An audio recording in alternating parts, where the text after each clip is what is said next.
No, before all that, you need to prod and poke that tree.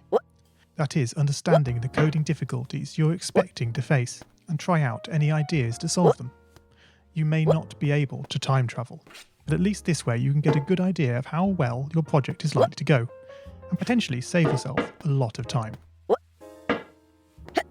This project began life a couple of months ago as 3 simple scripts: the player, hammer, and level. I spent no time on the art, just using ScratchGat and a few rectangles drawn in the sprite editor.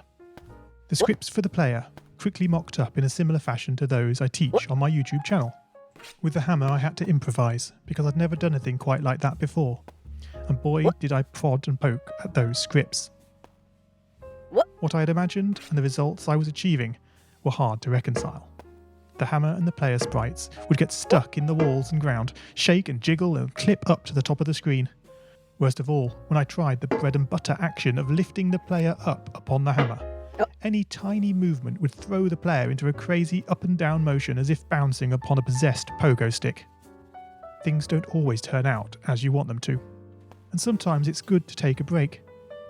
So, for the time being, I shelved the project, letting it slowly slip down the list of unshared projects, joining the countless multitude of unfinished, unseen projects that haunt the vast storage archives